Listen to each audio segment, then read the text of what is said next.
নমস্কার বন্ধুরা, আমি আবার চলে এসেছি একটা নতুন রেসিপি নিয়ে আপনাদের সামনে। আজকের আমার রেসিপির নাম হলো গাঁধাল পাতার বড়া। এই যে গাঁধাল পাতা, এটা আজকে বড়া হবে। কিভাবে করব, কি কি মশলা লাগে সবই দেখাবো। তার আগে একটা কথা বলে নিই, নতুন নতুন ঘরে বসে নতুন নতুন রান্না পেতে হলে অবশ্যই আমার চ্যানেলকে ফলো করুন। আর প্রতিটা রান্না, প্রতিটা জিনিস দেখতে হলে অবশ্যই আমার চ্যানেলকে সাবস্ক্রাইব করে রেখে দিন।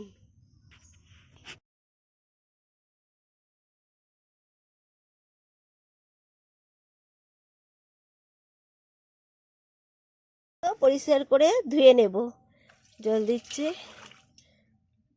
ভালো করে পরিষ্কার করে চটকে চটকে ধুয়ে নেব, নিয়ে জল ঝরতে দেব, বাটতে হবে তো।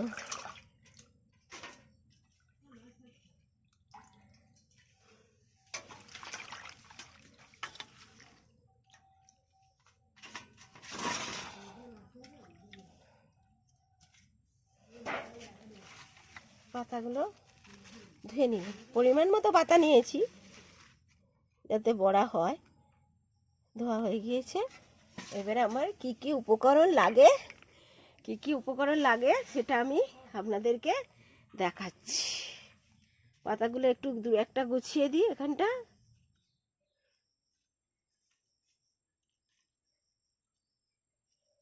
কি কি উপকরণ লাগে দেখাচ্ছি। গাঁদাল পাতা, কর্নফ্লাওয়ার লাগবে 1 চামচ, বড় টেবিল চামচ। এখানে আছে বেসন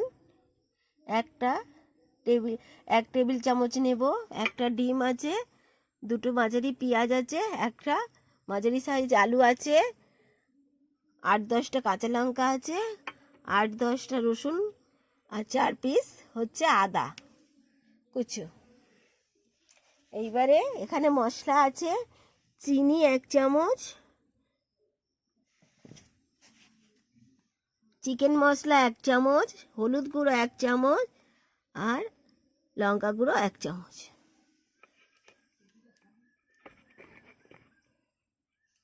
প্রথমে আমি এইবারে এটা বেটে নেব। তেল আছে পরিমাণ মতো, আর স্বাদ মতো নুন দেব।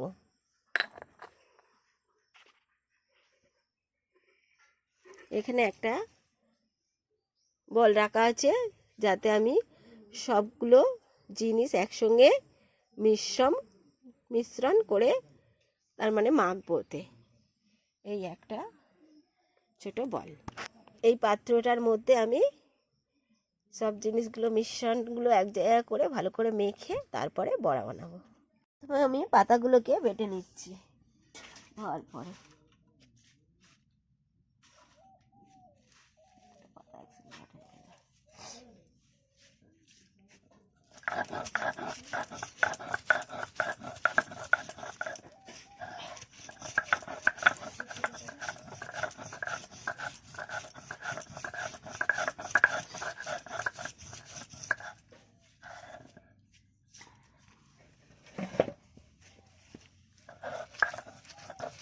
গাঁদাল পাতার একটা সুন্দর সেন্ট বার হয়, অনেকেও পছন্দ করে, আবার অনেকেও এই পাতার সেন্টটা পছন্দ করে না।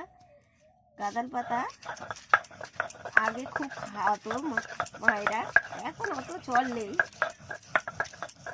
এখন খুব কমও পাওয়া যায় গাঁদাল পাতা। আগে খুব পাওয়াও যেত। বাচ্চাদের, বড়দের পটি হলে পাতলা, তখন মারা ঝোল করে খাওয়াতো কলা দিয়ে। এখন এইসব পাওয়াই যায় কম। বাটা হয়ে গিয়েছে আমার গাঁদাল পাতা। এই যে বাটা হয়ে গিয়েছে, আমি তুলে নিচ্ছি, বলে রেখে দিলাম। আরও আছে, একটু বাটি। গাঁদাল পাতা বাটা আমার রেডি হয়ে গেছে, এই 4 চামচের মতো হবে। এবারে আমি 4 পিস আদা বেটে নেব। এই 4 পিস আদা দেখতে পাচ্ছেন, বেটে নেব।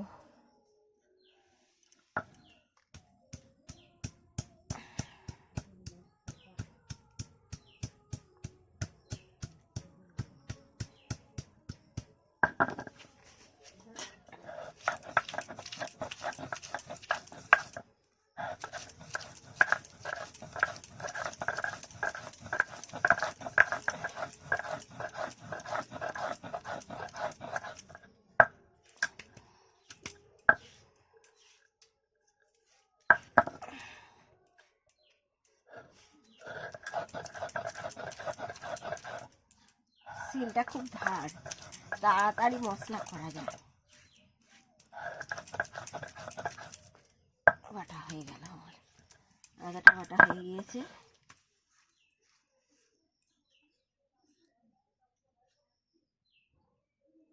আদা বাটা হয়ে গিয়েছে, আমি এর সঙ্গে দিয়ে দিলাম কাঁদাল পাতার সঙ্গে, পাত্রতে দিয়ে দিলাম।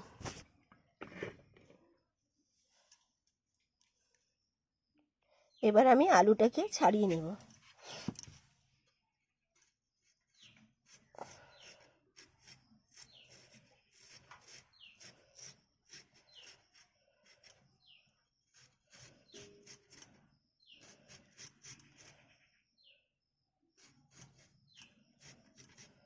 আলুটাকে ছাড়িয়ে এটাকে আমি ঘষা দিয়ে ঘষে নেব।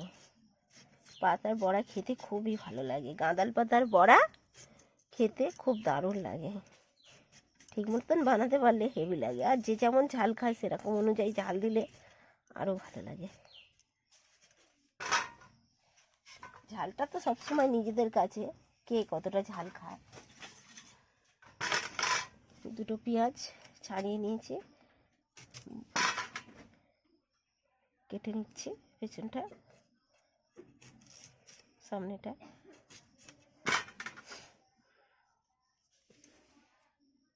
কাঁচা লঙ্কাগুলো আমি কুচো করে নেব।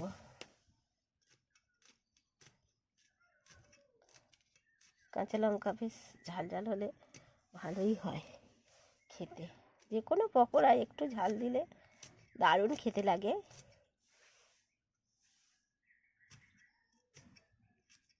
কাঁচা লঙ্কাগুলো কাটছি আমি এইভাবে, পাত্রতে দিয়ে দিলাম।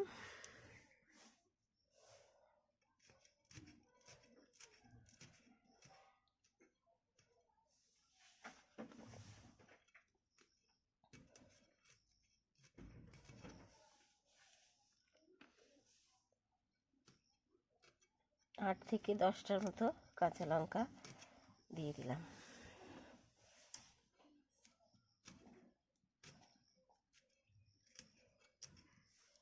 যারা ঝাল খেতে পছন্দ করেন না, অল্প কাঁচা লঙ্কা দেবেন। আর এখানে 8 থেকে 10 পিস রসুন আছে, সেটা আমি কেটে দিয়ে দেবো এর সঙ্গে ছোটো ছোটো করে।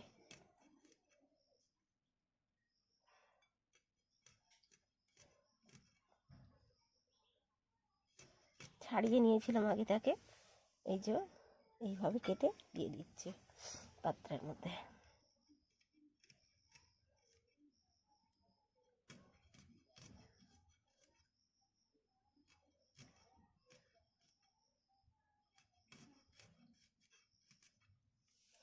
দিয়ে দেওয়া হয়ে গেছে আমার মোটামুটি অনেক মশলা।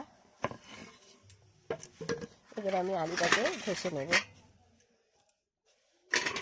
ঘষা দিয়ে, এই ঘষা দিয়ে আমি আলুটাকে ঘষে নিচ্ছি।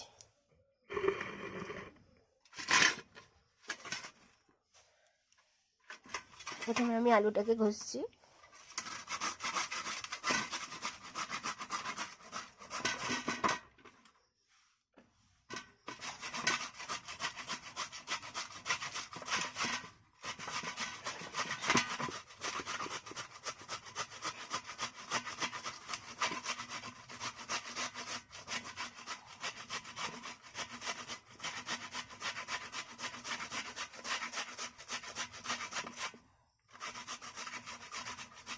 পুরো আলুটাকেই দেবো ঘষে ঘষে।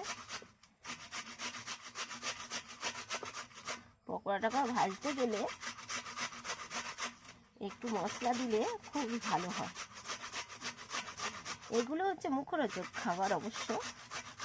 আর এমনি যদি ধরো পাতলা বটি হয়েছে সেই হিসাবে খেতে গেলে ঝোল খেতে হবে এই পাতায়। গাঁদাল পাতার ঝোলটা খুবই উপকারী। এই যে আলু খসা হয়ে গিয়েছে, এটার মধ্যে আমি দিয়ে দিলাম আলুটা।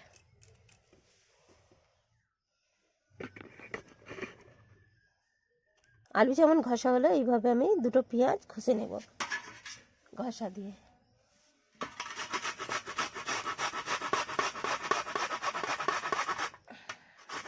দাদা বাড়িতে নেই আজকে, আপনাদের দাদা বাগানে গিয়েছে, যে একটা গাছ লাগানো হয়েছে দেখি কি হয়, দানা লাগাতে গিয়েছে।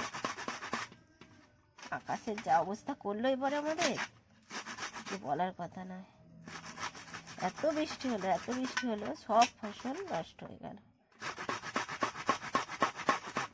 আর আমাদের তো নিজস্ব জমি নেই, আমাদের তো ভাগে জমি নেওয়া, মানে লিজে নিয়ে চাষ করি আমরা সব রকম। নিজস্ব জমি থাকলো বাবা, ক্ষয়ক্ষতি হলো গায়ে খুব একটা লাগে না, তবুও লাগলেও সেটা একটু হয়। আর এতে লোকের জমি নিয়ে করা খুবই অসুবিধা হয়। তাদেরকে কি পয়সা দেবো আর আমরা কি নেব। পেঁয়াজটা ঘষা হয়ে গেল, তাদের তো পয়সা দিতেই হয় যাদের জমি নেওয়া হয়। পেঁয়াজটা ঘষা হয়ে গেল, এই পাত্রের মধ্যে আমি দিয়ে দিলাম।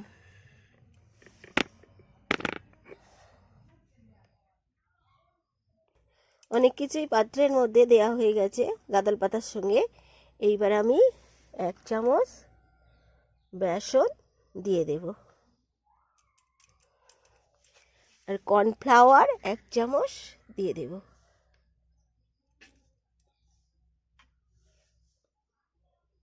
স্বাদ মতো নুনও দিয়ে দেব।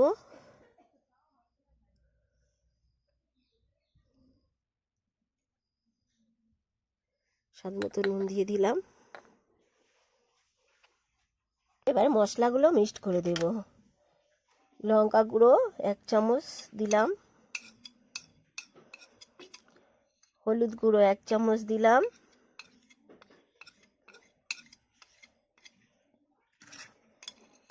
চিকেন মশলা 1 চামচ দিলাম,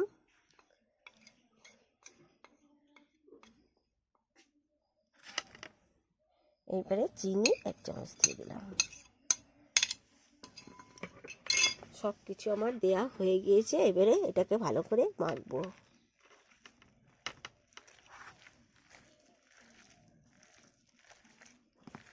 কি দারুণ একটা কালার হচ্ছে দেখুন, আর সেন্টটাও ভালো, খুব সুন্দর মিষ্টি একটা সেন্ট হচ্ছে।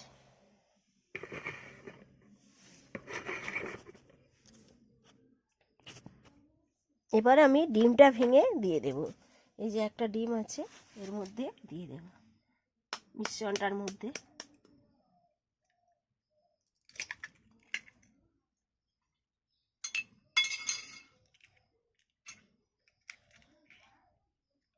ডিমটা দিলে পকোড়াটা খুবই সুন্দর হয়, খেতেও টেস্টি হয়, আর ভাজতেও সুবিধা হয়, ওই জন্য আমি ডিমটা দিলাম।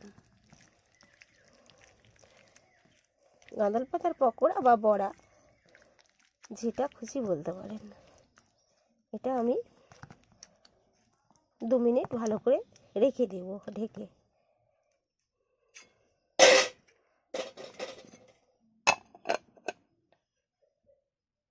দু মিনিট হয়ে গেছে, আমি এটা খুলে দিচ্ছি। 2 মিনিট ঢেকে দিয়েছিলাম কেন, যাতে মশলাগুলো ভালো করে পাতার সঙ্গে মিক্সড হয়, তার জন্য। কি সুন্দর লাগছে দেখুন, প্রত্যেকটা মশলা ভালোভাবে মিশে গেছে। এবার আমি পকোড়া ভাজবো। গাঁদাল পাতা পকোড়া বা বড়া ভাজার জন্য আমি উনানে কড়া বসিয়ে দিয়েছি, উনান জেলে দিয়েছি, উনান জ্বলছে আমার। এই কড়াটা গরম হোক, তারপরে তেল দেব এতে বড়া ভাজার জন্য, বড়া বা পকোড়া ভাজার জন্য। কড়া গরম হয়ে গিয়েছে, এবার আমি পরিমাণ মতো কড়াতে তেল দিয়ে দিব। গাঁদাল পাতার পকোড়া বা বড়া ভাজার জন্য আমি কড়াতে পরিমাণ মতো তেল দিয়ে দিলাম।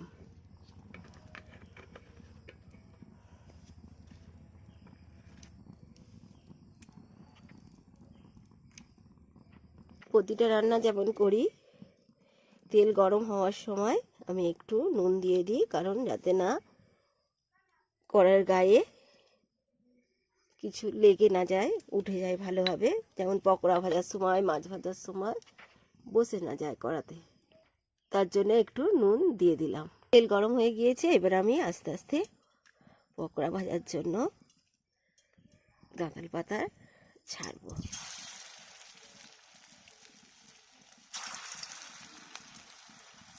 পকোড়া বা বড়া ভাজার জন্য আমি তেলের মধ্যে পাতাগুলো সব রকম মিশ্রণ করে রাখা পাতাগুলো আস্তে আস্তে ছাড়ছি। আপনারা করে খেয়ে প্রথমে দেখুন, তারপরে করুন, তারপরে খান, তারপরে কমেন্টে জানান কেমন হলো পকোড়াটা, গাঁদাল পাতার পকোড়াটা কেমন টেস্টি হলো। এবার আমি পকোড়াগুলোকে একটা একটা করে উল্টে দেব। আগেই তো বলা হয়েছে গাঁদাল পাতা একটু কালচে হয় বাটলে, পকোড়াগুলো একটু কালচে ভাব এসছে। ভাজা হচ্ছে আমার এখন গাঁদাল পাতার পকোড়া। আমার চ্যানেল হচ্ছে জয়গুরু 77। আপনারা কমেন্ট করে জানান কেমন হয় প্রত্যেকটা রান্না। আর প্রত্যেকটা রান্নার পাশে তো আমার রেসিপির পাশে তো উপকরণগুলো দেয়াই থাকে, আপনারা করবেন, কোনো অসুবিধা হবে না। সুবিধার জন্য কম খরচে, কম উপায়ে, কম উপকরণে অবশ্যই আমি প্রত্যেকটা রান্না করে থাকি। পকোড়া আমার ভাজা হয়ে গিয়েছে, এবারে একটা একটা করে তুলে নেব।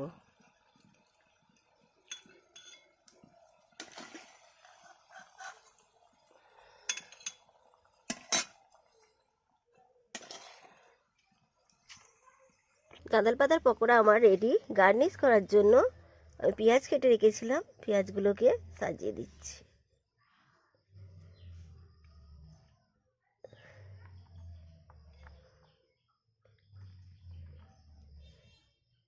একটু লঙ্কা দিয়ে দিলাম তারও সুন্দর দেখাবার জন্য। পকোড়ার সঙ্গে আমি একটু শসা কেটে রেখেছি আর পেঁয়াজ। শীতের দিনে ঘরে বসে এইভাবে পকোড়া খেতে খুবই ভালো লাগে। আমি ওই জন্য আজকে আপনাদের এই পকোড়াটা করে দেখালাম। এরপরে আরও নতুন নতুন পকোড়া করে আপনাদেরকে দেখাবো। আর শীতের সময় মজা করে সবাই মিলে ঘরে বসে এইভাবে পকোড়া বানিয়ে খান। ভিডিওটা ভালো লাগলে লাইক, কমেন্ট, শেয়ার, সাবস্ক্রাইব অবশ্যই করুন।